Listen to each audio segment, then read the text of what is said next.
উনি শেখ হাসিনার পায়ের ধুলা চাইছে বলে এখন জাইমা রহমানকে 3টা সালাম দিবে না ছিল না, কিন্তু বঙ্গভবনে ইয়া তো আছে, অন্যান্য চাকর বাকররা তো আছে, তাই না? চাকরিটা তো ভালোই, খারাপ কি? বেতনটা তো খারাপ না, বাসাটা সুন্দর, বৃত্তে শুনছি না, দেখছিও কয়েকবার, পুকুর টুকুর আসে, মাছ টাছও ধরা যায়। তো উনি চাকরি ছাড়বে কেন? খুব আবিষ্কার করলেন আপনারা, তাই না? যে রাষ্ট্রপতি জয় বাংলা বলতো, শেখ হাসিনার কি বলতো, শেখ হাসিনার হচ্ছে পায়ের ধুলা নেওয়ার জন্য পায়ের ধুলা খুঁজে খুঁজে বেড়াইতো। এখন এসে এই সরকারকে ফেসিস্ট বলতেছে, এই সরকারকে বলতেছে যে কি দুর্নীতিতে চ্যাম্পিয়ন করে দিয়ে গিয়ে বিএনপির হাতে ক্ষমতা দিয়ে গেছে। তাই তো বলবে। আপনি জানেন না যে রাষ্ট্রপতি নিজের কথা বলেন না?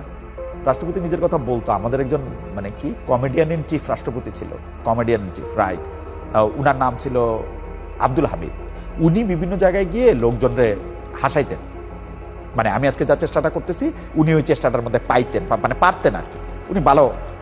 তো উনি ওইগুলি জায়গা নিজে নিজে বলতেন, ওটা আবার বলে দিতেন। এই যোগটা কিন্তু আমার এরা লেখা দেয় না, এই যোগটা আমি নিজের থেকে বলছি, এটা উনি বলে দিতেন, তাই না? তো এই রাষ্ট্রপতি তো যোগ করতেছেন না, তাকে মন্ত্রী পরিষদ অনুমোদিত একটা জিনিস এটা পড়তে হইতেছে। কারণ আপনি কইতে পারেন যে উনি এটা না পড়লে পারতো, কেন না পড়বে কেন? উনি একটা বড় বাসায় থাকতেছে, বা রাষ্ট্রপতির সকল না হলে উনি কিছু কিছু অভিযোগ করছে, তার নাকি প্রেস সেকশন ছিল না, এই ছিল না, সেই ছিল না, কিন্তু বঙ্গভবনে ইয়া তো আছে, অন্যান্য চাকর বাকররা তো আছে, তাই না? চাকরিটা তো ভালোই, খারাপ কি? বেতনটা তো খারাপ না, বাসাটা সুন্দর, বৃত্তে শুনছি না, দেখছিও কয়েকবার, পুকুর টুকুর আসে, মাছ টাছও ধরা যায়। তো উনি চাকরি ছাড়বে কেন?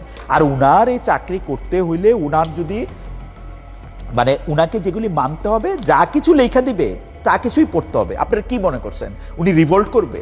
আই রিভোল্ট বইলা কি বইলা উনি রিভোল্ট করবে? উনি মুক্তিযোদ্ধা বইলা ওই মুক্তিযুদ্ধের পক্ষে থাকবে? উনি শেখ হাসিনার পায়ের ধুলা চাইছে বইলা এখন জাইমা রহমানকে 3টা সালাম দিবে না? দিবে। কিন্তু এই যে চাকরি করতে যা যা কিছু করতে লাগে তা কিছু তো উনি করবেই। আপনারা কি আশা করছেন? আপনাদের খুব অবাক লাগছে যে কেন রাষ্ট্রপতি যে এগুলি বলতেছে? উনি এগুলিই বলবে।